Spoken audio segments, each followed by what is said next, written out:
The Paris semester is a really great opportunity to be in a different country, but also under like Asbury's guidance. There are really cool art classes, there's a lot of free time, and I just really wanted to sign up because I could have an internship in Paris, which is an incredible opportunity, and also be in Paris in this huge city with like these people that I've gone to school with for several years. It's just a really cool way to immerse yourself, but still like be comfortable. A typical day, so for me, I took French classes in the morning for the first 4 to 5 weeks. And then on Tuesday, Wednesday, Thursday, I had class with everyone else from Asbury. So Monday and Friday, if you weren't in French classes, you didn't have anything. So we kind of had like a 4-day weekend every single week. Some people were busy at their internships during the day.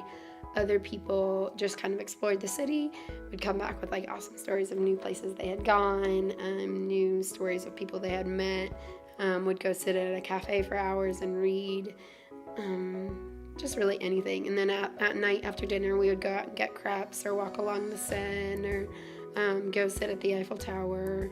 Just really is up to us.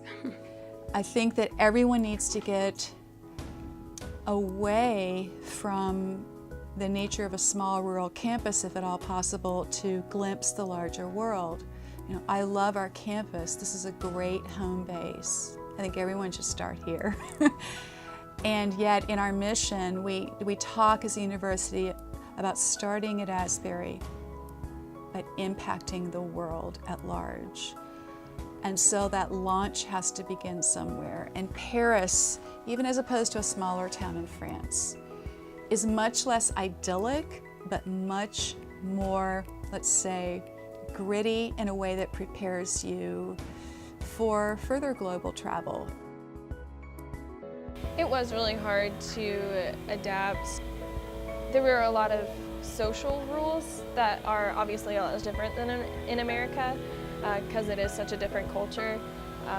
So I felt a lot of pressure to follow these social rules, and so for me, I was putting a lot of pressure on myself to make sure I didn't look American and I was, you know, acting polite by their standards and all of this, and I kind of psyched myself out. But then after like the first month, I realized that Parisians literally could not care less what I do. It wasn't like someone was keeping score, which is what I had been thinking that they were, which is ridiculous. It got easier over time. Especially the last month, I felt extremely comfortable in the culture.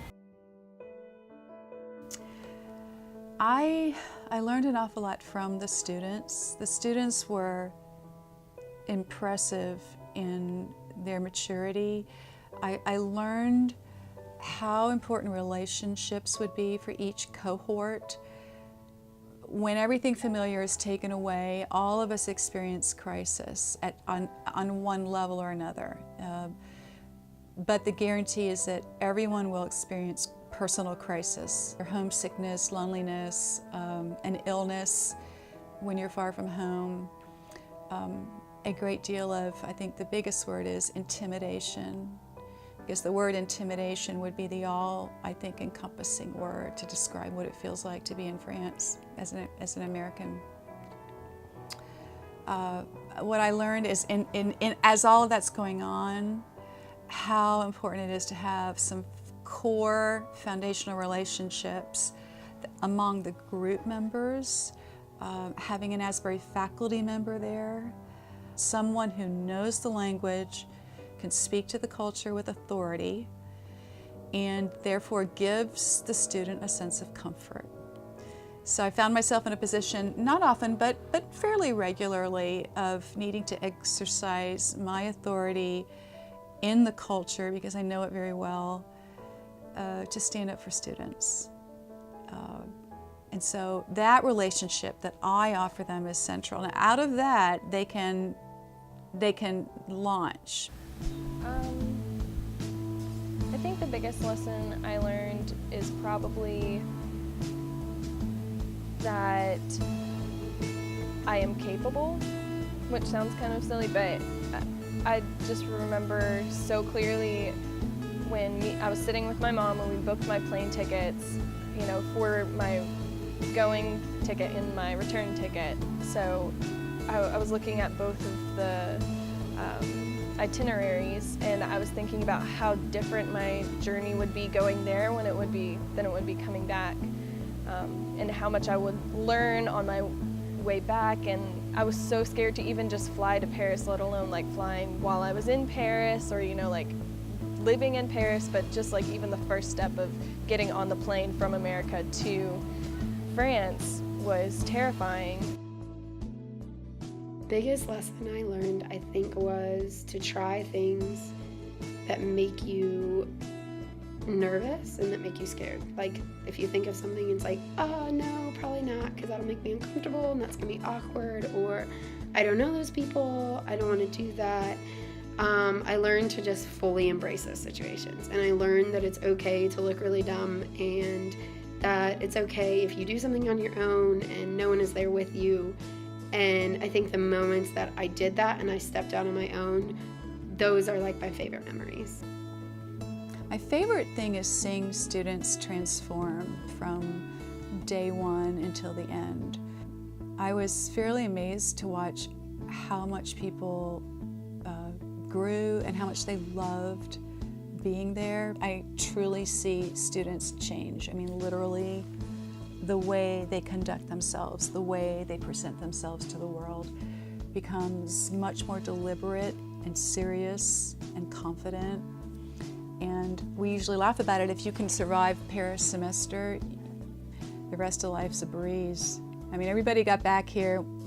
We'd face something like, a flight is delayed or canceled and they've lost all your luggage. At least it's all in English. It can't be that big a deal. I think that Asbury students should do it coming from like a Christian standpoint. I just think it's awesome. I think Asbury is great in what they offer, and I think that we have a lot of opportunities here to grow in our faith and a lot of opportunities to be challenged and to be around people who not everyone thinks the same, but pretty typically you walk into the Deuce and the Hiccup is playing Christian music. Like, that doesn't happen everywhere, and it's not going to happen in Paris. And I think it is so important as Christians that we step out and are in a place where our faith is challenged, and we have daily conversations with non-Christians, and we have daily conversations with people who don't see the same as us. And that is 100% something that you will face in Paris, but it's something 100% that we should face, because that's the real world. And if you're not going to experience the real world now, it's going to be an issue for you when you step out and have to face the real world in 2 to 3 years. But coming from another standpoint, Paris is just awesome. You won't regret it if you go.